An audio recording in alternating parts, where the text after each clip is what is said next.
वासियों नमस्कार, मैं सुरेंद्र भारती है। आज हम बात करेंगे जिसकी चर्चा पूरे देश में है।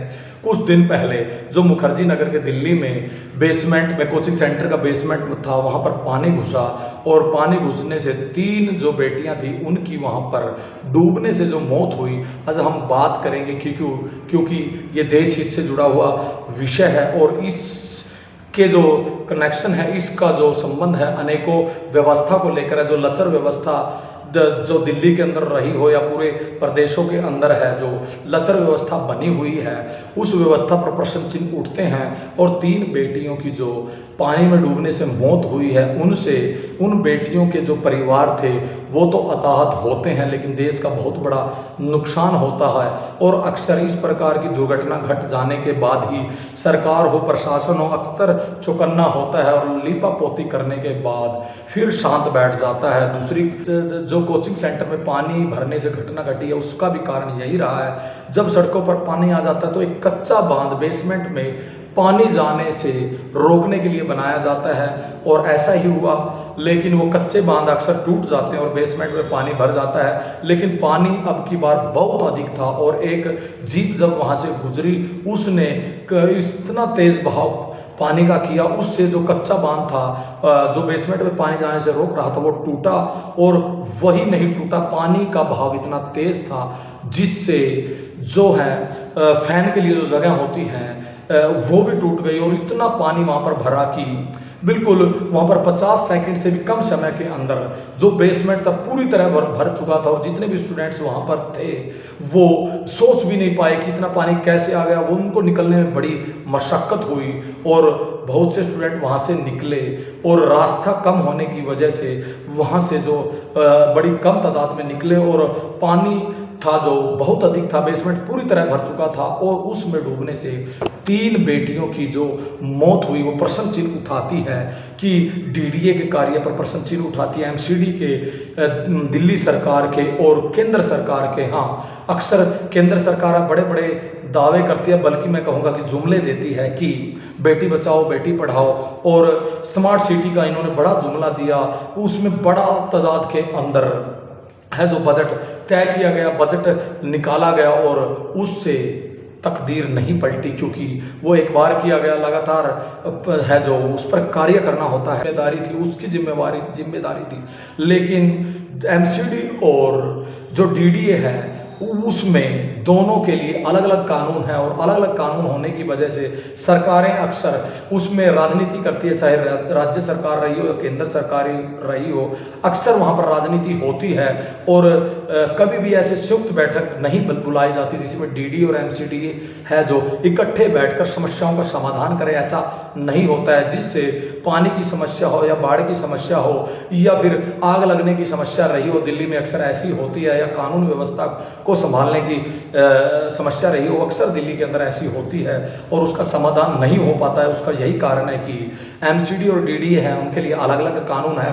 दोनों अलग अलग कानून होने की वजह से और कभी भी एक बैठक में नहीं बैठते हैं। और सरकार चाहती यही है, केंद्र सरकार हमेशा ही जो किसी कार्य को लेकर जो ठीकरा है वो राज्य सरकार पर फोड़ती है और राज्य सरकार अक्सर एलजी पर ठीकरा फोड़ती है। लेकिन दिल्ली है समस्याग्रस्त है और दिल्ली ही आईना दिखाता है, पूरे देश की समस्याओं को आईना दिखाने का काम दिल्ली का। फिर कोटा हो, वहाँ पर जो रहने की व्यवस्था है वो छोटे से कमरे के अंदर एक बाथरूम वॉशरूम जैसा कमरा, उसके अंदर 2-2 स्टूडेंट रहते हैं, तंगी भरा जीवन जीते हैं।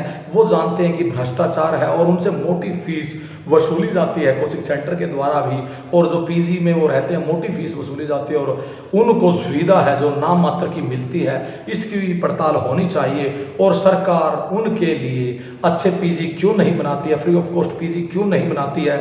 और दिल्ली के अंदर जैसे रैन बसेरे की व्यवस्था दिल्ली सरकार ने की, वो भी एक प्रकार से टेम्परेरी व्यवस्था है, उसका रिजल्ट ज़्यादा नहीं निकला है, क्योंकि रैन बसेरों के अंदर अक्सर मजदूर रहते हैं रात को, जिन पर आश्रय नहीं मिल पाता, जिनके पास पैसे नहीं होते हैं।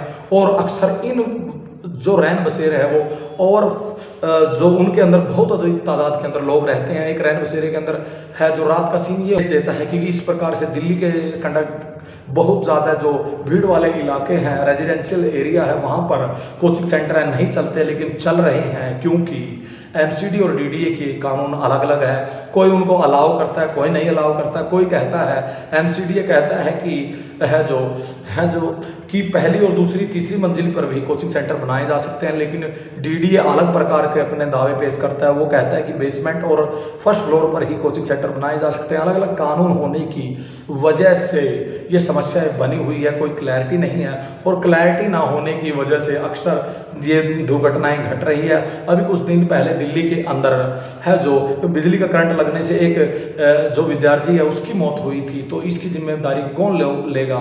लेकिन पूरा देश हो, अक्सर लोगों की जो आम जिंदगी है उससे खिलवाड़ हो रहा है, उनकी आम जिंदगी का कोई महत्व नहीं है। प्रशासन सचेत होता है, और अब भी यही हुआ है, जो बेसमेंट के अंदर कोचिंग सेंटर चल रहे हैं उनको सील किया जा रहा है, और ऐसे सेंटर को भी सील किया जा रहा है जिनके पास पूर्णतः एनओसी है। एनओसी की बात करते हैं तो एनओसी देने के लिए दिल्ली में अगर फायर एंड सेफ्टी की एनओसी है, उसके लिए भी व्यवस्था नहीं है कि कोचिंग सेंटर है जो एजुकेशन सेंटर है उनको एनओसी कौन देगा। वो भी अब तक तय नहीं हो पाया कि जो कोचिंग सेंटर है वो एजुकेशन फील्ड में नहीं है, वो भी क्लैरिटी नहीं है, जिससे अक्सर हादसे होते हैं। और दिल्ली के अंदर पिछले वर्ष भी देखा कि किस प्रकार से बिजली का जो शॉर्ट सर्किट हो जाने से कितना बड़ा हादसा हुआ, और वहाँ पर जो स्टूडेंट रह रहे थे किस प्रकार से उन्होंने तीसरी मंजिल से कूदकर अपनी जान बचाई। लेकिन उसके बाद भी प्रशासन सचेत नहीं हुआ है, क्योंकि जो बेस रूट है वहाँ से लेकर और ऊपर तक भ्रष्टाचार का बोलबाला है। 60 गांठ से कार्य चलते हैं, और एनओसी बड़ी मुश्किल से मिलती है। और एजुकेशन को लेकर तो जो कोचिंग सेंटर है उसकी एनओसी कौन देगा, फायर सेफ्टी की हो या परमिशन की हो, वो कहीं पर नहीं है। दिल्ली में बिल्कुल 1-2 सेंटर के पास होगी, स्कूल के पास एनओसी होती है, लेकिन इस प्रकार के कोचिंग सेंटर उनके पास एनओसी नहीं है। ये मामला सिर्फ बेसमेंट का नहीं है, ये मामला बल्कि उनका है कि दिल्ली के बड़ी तादाद के अंदर बेसमेंट के अंदर मजदूर भी बहुत अधिक रहते हैं। बेसमेंट के अंदर पूरे दिल्ली भर के अंदर मार्केट बहुत अधिक तादाद के अंदर चलती है, चाहे वो करोल बाग रहा हो या अन्य मार्केट रही हो। बेसमेंट में पूरी तरह से मार्केट चलती है, लेकिन वो कमर्शियल मार्केट है। लेकिन रेजिडेंशियल एरिया के अंदर भी जो तंग बेसमेंट है वो बनाए गए हैं, अच्छे से बने नहीं है, जिनमें एक ही रास्ता होता है निकलने के लिए। और अक्सर इस प्रकार की जब दुर्घटना घटती है तो जन और माल की सुरक्षा नहीं हो पाती है।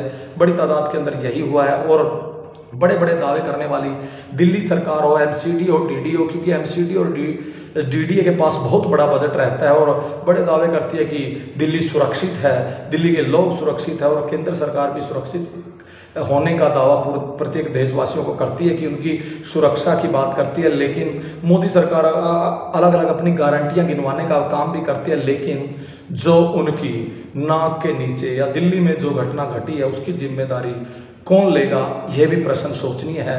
और एमसीडी और डीडीए के बीच में जो अक्सर आरोप होते रहते हैं कि उनकी जिम्मेवारी थी क्योंकि 2 कानून बने हुए हैं तो जिम्मेदारी नहीं होती है।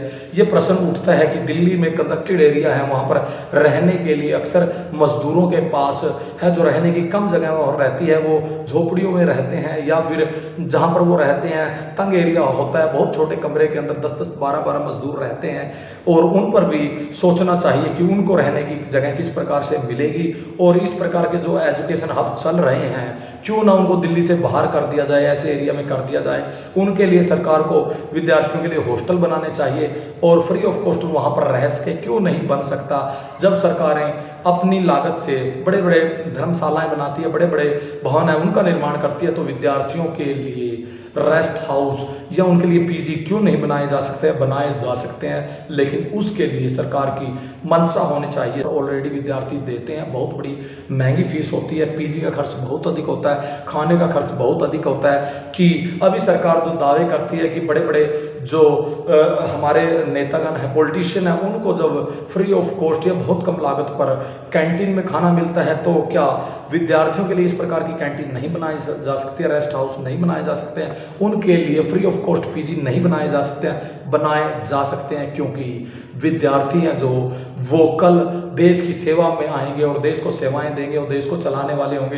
देश का भविष्य उन पर टिका होता है। लेकिन अक्सर सरकारें हैं जो बजट वहाँ पर लगाती है, थोड़ा बहुत बजट वहाँ पर लगाती है जहाँ पर वो ज़्यादा खा सकें, और अक्सर यही चला हुआ है जो पूरे देश में इस मुद्दे ने, इस विषय ने पूरे देश में जैसे बाढ़ की स्थिति बनी हुई है, केरल से लेकर उत्तराखंड तक जो बाढ़ की स्थिति बनी हुई है उस पर भी प्रश्न चिन्ह इस विषय ने उठाया है कि पूरे देश के अंदर एक दो प्रदेशों को छोड़कर बाढ़ प्रबंधन डिपार्टमेंट नहीं है जो बाढ़ के अंदर प्रबंधन करेगा। अक्सर जो पहले हम देखते थे कि हर राज्य के अंदर बाढ़ प्रबंधन जो डिपार्टमेंट होता था नहीं है, अभी जो मैनेजमेंट जो डिजास्टर मैनेजमेंट डिपार्टमेंट है वो होता है और वही निर्णय करता है। जब आग लगती है तो उसको लेकर वही निर्णय करता है, जब प्राकृतिक आपदा होती है वही निर्णय करता है। और अक्सर जो इस दुर्घटना ने एक प्रश्न चिन्ह उठाया है वो उठाया है कि दिल्ली के अंदर और पूरे देश के अंदर हैं जो सफाई कर्मचारी हैं वो बहुत कम तादाद के बड़े जोर शोर पर उन्होंने ड्रामेबाजी की। मोदी साहब के हाथ में, पीएम साहब के हाथ में अक्सर हम झाड़ू देखते थे, लेकिन वो पता नहीं अब झाड़ू कहाँ पर चला गया है, वो दिखाई नहीं देता। तो उस झाड़ू की वैसे प्रधानमंत्री को उठाने की ज़रूरत नहीं है, तो ज़रूरत है तो सिर्फ कर्मचारियों को पक्का करने की ज़रूरत है। जो सफाई कर्मचारी हैं उनको वहाँ पर नियमित करने की ज़रूरत है। बहुत कम कर्मचारी दिल्ली के अंदर है और अन्य राज्यों के अंदर सफाई की व्यवस्था जो चरमराई हुई है उसका यही कारण है कि सफाई कर्मचारी बहुत कम है। और अक्सर जो डिपार्टमेंट जो डिजास्टर मैनेजमेंट का काम करते हैं या बाढ़ प्रबंधन का काम करते हैं या अन्य जो डिपार्टमेंट है, चाहे वो फायर सेफ्टी का डिपार्टमेंट हो, वहाँ पर कर्मचारी बहुत कम है। और इतने कंजक्टेड एरिया महानगर के लिए बहुत सी व्यवस्था होनी चाहिए, वहाँ पर नहीं है।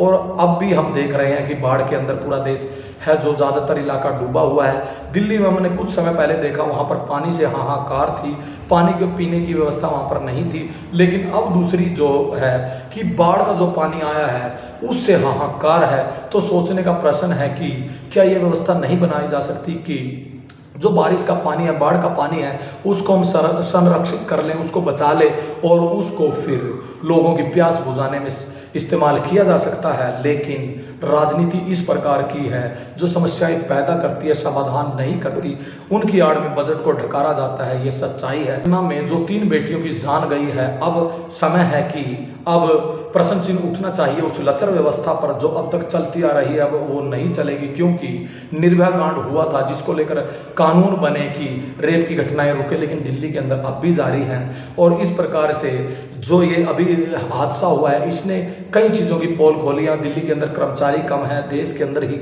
वैसे सरकारी बहुत कम कर्मचारी है। जब हम अब देखते हैं वर्तमान में रेल की दुर्घटना होती है तो उसके पीछे भी कर्मचारी कम होना बड़ा कारण है।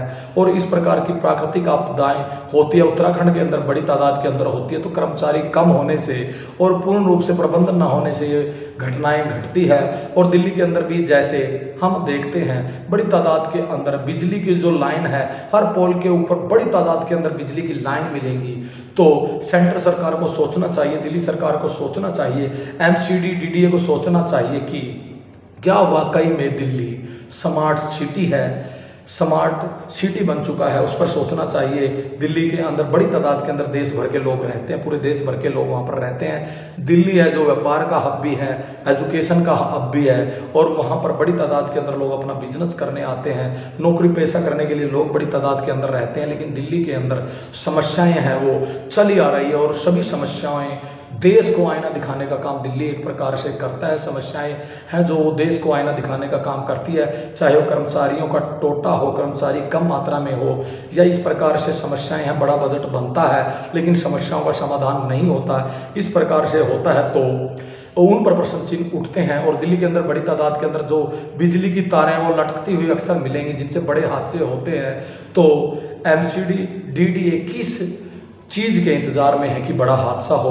और अक्सर दिल्ली में अंदर क्या होता है जो बिजली के जो मीटर हैं वो हमेशा ही गेट के ऊपर रहते हैं। बहुत से राज्यों के अंदर व्यवस्था है जो बिजली के बिल है वो बाहर लगाए जाते हैं। इस प्रकार की दिल्ली के अंदर व्यवस्था भी होनी चाहिए। और मेरी गुजारिश है दिल्ली सरकार से, एमसीडी से, डीडीए से कि दिल्ली के अंदर बिजली के जो बिल हैं, जो मीटर हैं, उनको बाहर शिफ्ट करें, बाहर लगाएं, जिनसे बड़ी तादाद के अंदर शॉर्ट सर्किट होते हैं। बड़ी मात्रा के अंदर अब जो गर्मी थी, बड़े भयंकर गर्मी अब की बार पड़ी है और अक्सर दिल्ली के अंदर कंजक्टेड एरिया होने से बड़ी तादाद के अंदर एसी वहाँ पर चलते हैं, वायर के ऊपर लोड बहुत रहता है जिनसे बड़े जो दुर्घटनाएं घटती हैं, फायर की दुर्घटनाएं होती है, शॉक की घटनाएं वहाँ पर होती हैं, ब्लास्ट होते हैं, तो उनको रोका जा सकता है यदि बाहर रहेगा। और इस पर जो दिल्ली के अंदर बिजली की तारें बिछी हुई हैं उनको भी कम करके दिल्ली को सुंदर बनाना चाहिए, उस पर भी एमसीडी डीडीए का ध्यान होना चाहिए, दिल्ली सरकार के अंदर सरकार का ध्यान होना चाहिए। लेकिन ये ध्यान तब होगा जब आम जनता जागरूक होगी और बेटियों का जो अब इस दुर्घटना में मृत्यु हुई है, इससे एक मैसेज जाना चाहिए, इससे एक जागरूकता देश भर में जानी चाहिए और देश के लोगों को जागरूक होना चाहिए कि समस्याएं अब ज़्यादा नहीं चलेंगी। देश के लोगों को सुविधाएं चाहिए, एक सही व्यवस्था चाहिए। देश में सरकार की लापरवाही से अक्सर ये दुर्घटनाएं घट रही हैं, हो रही हैं, चाहे वो लचर सड़क हो या फिर अलग अलग जो प्राकृतिक घटनाएं घटती हैं अनेक कारणों से, या सीधे तौर पर कहें सरकार के प्रशासन के लचर व्यवस्था की वजह से वो दुर्घटनाएं अक्सर घटती है। मेन हॉर्न खुले बहुत बार रह जाते हैं, इस प्रकार से दुर्घटनाएं अक्सर होती है।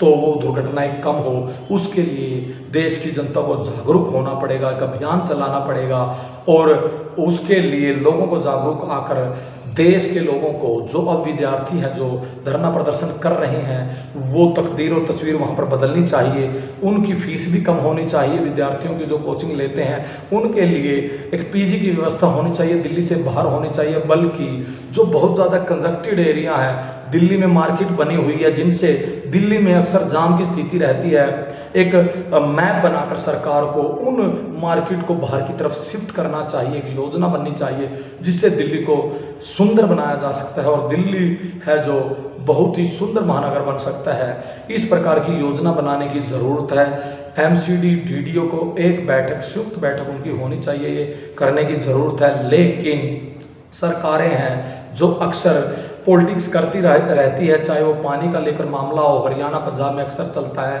उधर कर्नाटका केरल को अंदर को लेकर जो पानी का मामला है वो लगातार चलता रहता है, बहस चलती रहती है, बयानबाजी होती है, राजनीतिक बयान आते हैं, लेकिन वो जनहित में या देश हित में उन समस्याओं का समाधान नहीं होता है।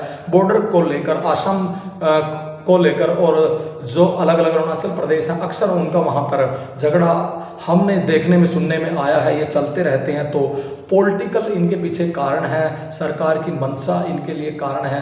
पूर्ण रूप से सरकार जिम्मेदार होती है और जनता को जागरूक होना पड़ेगा, नहीं तो ये पॉलिटिशियन हैं सिर्फ अपने हित के लिए बजट बनाते रहेंगे, ढकारते रहेंगे और जनता है मोटा अपना टैक्स देने के बाद भी इन आम समस्याओं से है जो वो त्रस्त रहेगी। और हम तब जागेंगे जब किसी हमारे अपने की अनहोनी नहीं होती है, जान नहीं जाती है।